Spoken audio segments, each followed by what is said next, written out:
And that is presented by Mid-Continent Communications. And I guess if there's any way that I could let you know the important part of this, this might be it. I want to make sure that you know that without the gift from Mid-Continent Communications, we would not be able to present Joe Walsh. So that really is a big deal. And Tom will talk a little bit later about that as well. But we are so proud to be able to partner with Mid-Continent Communications to bring somebody of the caliber of Joe Walsh to JazzFest. Also wanted to remind you that this will be our second year of our jazz camp. We talked about education just a little while ago, and our jazz camp is part of that mission to educate. This happens during JazzFest, so it's the JazzFest Jazz Camp. And we always say, the staff always says, we aren't busy enough during JazzFest week, let's have a camp. But it's really a fantastic opportunity to bring young people from all around the state, all around the region, and teach them about jazz and let them perform at JazzFest.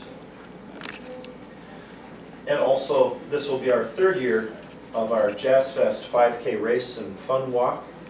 That happens on Saturday morning at 8 a.m. And we've had around 300, 350 runners, which is a pretty big deal. It's all ages, lots of people from all different ages participate, and people all around the area. So it's another fun facet. It's kind of the healthy facet of JazzFest. So you get to come and run a 5K before you eat all that fried food with all the vendors.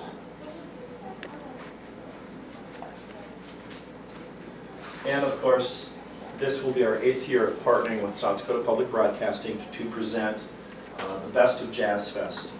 And this is a way for us to share what we're doing at JazzFest with everybody across the state of South Dakota. And I travel throughout the state and visit with people up in the Black Hills and in Pierre, and they all talk about how much fun it is to be able to come to JazzFest or to be able to watch it on TV and see the performance. So, Julia, I'll go ahead and have you hit the button, and we'll talk about our lineup here. We're going to start out with the main stage.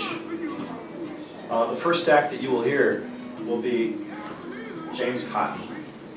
James Cotton's nickname is Super Harp. He plays the harmonica, and he was actually born in Mississippi, not too far from where Muddy Waters was born. And when Muddy Waters moved to Chicago, he called James Cotton and said, "I think I've got a place for you in my band." So he has cut his teeth with one of the best jazz performers, blues performers rather, Muddy Waters, and he continues to wow audiences with being one of the world's greatest harmonica players. So we think it's a good way to start things out with a legend in blues. Also on the main stage, we have Chris Vidala, who's a saxophonist for Chuck Mangione. He's also a world-renowned educator and saxophone player. A little more volume there. And he's going to be playing with those kids at the jazz camp. And also the Sioux Falls Big Band will be our special guests as well. We also have the Haig Brothers playing on the main stage this year. We try to keep some local bands and regional bands available for us to premiere and feature on that stage. And both John and Jeremy are involved in what we do with the Jazz Crawl and other events. Jeremy is also in our Jazz Diversity Project, one of our educational programs. And Brandon Sprague is from Deadwood, South Dakota. He's been playing there for several years at the tobacco company, the Deadwood Tobacco Company. And he's got a blues quartet that he'll be bringing to Sioux Falls. So we're excited about that. That's all right, go ahead. And then we're bringing in Zena Earnhardt and her band.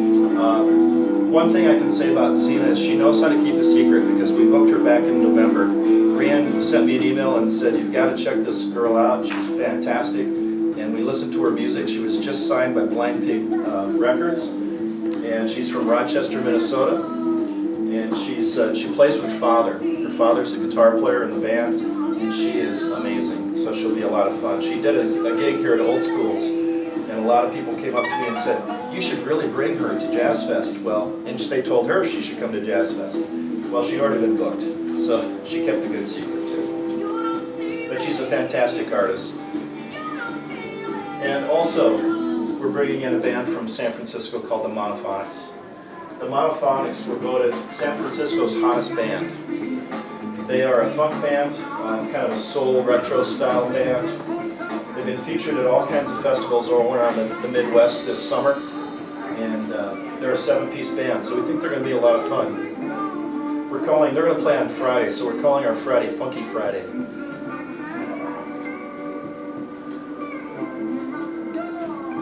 And they're retro. I don't know, do they look retro?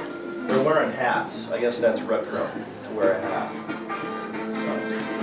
And then we're bringing in on Saturday the James Carter Organ Trio. Now, James Carter is the real deal. I mean, he's a real mainstream jazz musician. He was born in Detroit, moved to New York City, started working with Lester Bowie. And Lester Bowie is a legendary trumpet player in the free and experimental avant-garde style. And James Carter became well known as one of the most versatile saxophonists in New York City. Those people that want to get their jazz fix on Saturday afternoon, they'll get it with James Carter, but they'll also be able to find out that he's got a pretty good groove. He plays a lot of great music, so there's a lot of versatility in this band. And then for our headliners, we're bringing in J.J. Gray and Milfro. We've had a lot of folks that have had that on their list, including myself. This year it worked out for us to bring J.J. Gray. He's from Jacksonville, Florida. They're a funk, rhythm and blues southern rock band. So that kind of covers just about everything. These are some of the festivals that they've played at in the last few years: Wakarusa, Coachella, Bonnaroo, and of course New Orleans Jazz Fest.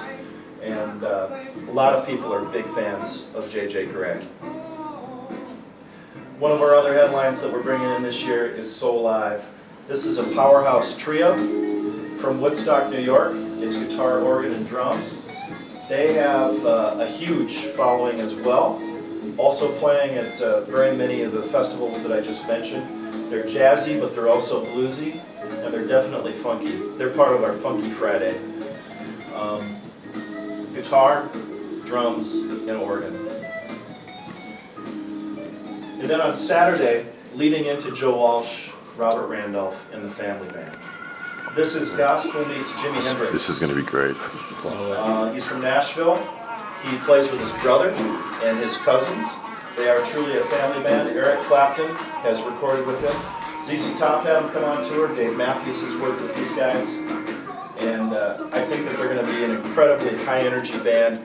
And one of the coolest things that happened was that when we were talking to Joe Walsh's agent, Joe Walsh's agent said, by the way, Joe is very pleased that Robert Randolph will be playing before he will.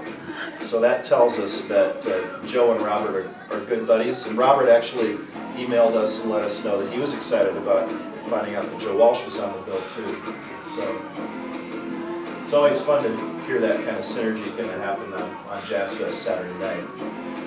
And then, of course, Mid-Continent Communications presents Joe Walsh. You can see why we think we're going to have a pretty big crowd on Saturday. Joe Walsh, one of the guys that has defined the Eagles sound back in the 70s and continues today. He's got a brand new album out called Analog Man. It's getting airplay across the country, and he's out in support of that record. And just this Saturday, the Eagles will be headlining the New Orleans Jazz Fest. And so a pretty versatile but remarkable legendary guitar player.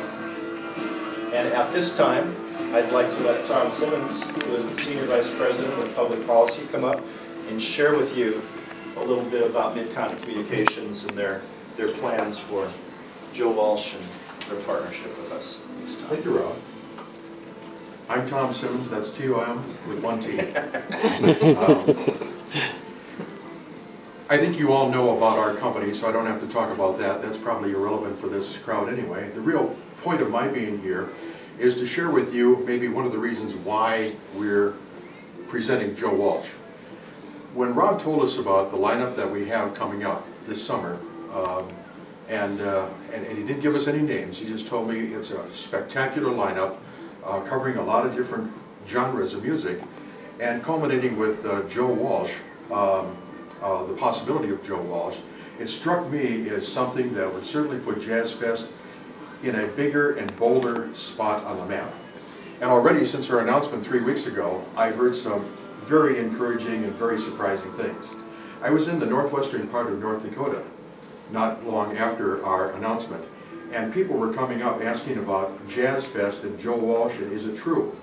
In fact, the economic development team from Williston, North Dakota is going to be here that weekend. In fact, they're going to take a little side trip and visit with some of our economic development folks, but the real reason for being here, of course, is JazzFest. My grandson ran in the marathon last year. This year he's going to be bringing buddies, and he's from Coon Rapids, Minnesota.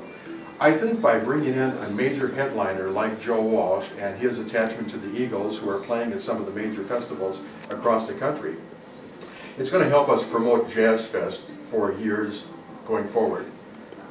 With the names that we're bringing in with all of this, other performers may decide that participating in JazzFest is a wonderful opportunity for them, not to the point where they're actually going to pay us for the privilege. I don't expect that, but nonetheless, they're going to want to be here for not only the quality of entertainment provided, but the reaction of the crowd.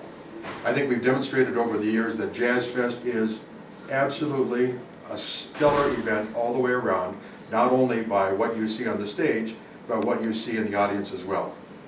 And I'm hoping that we'll have weather conditions that'll be proper to make sure our folks are able to get out there and enjoy this incredible lineup of performers that we have, second to none, I think, in the upper Midwest, if not the country. Thank you very much, Rob, and your team for putting this stuff together. It truly is a gift to the entire region, and we're just very proud to be a part of it.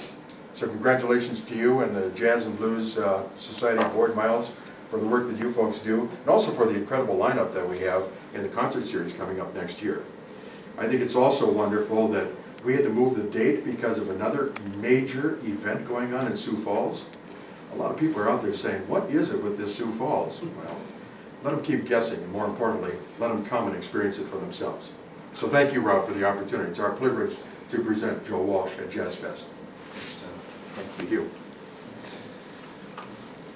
Tom is also a past board member of the Sioux Falls Jazz and Blues Society, so he has a very good knowledge and working knowledge of our mission as well. So, my wife also keeps me informed. Yes, his wife is on the board too, so we're a tight-knit group here.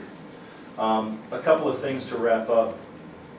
As Tom was mentioning, JazzFest is an important part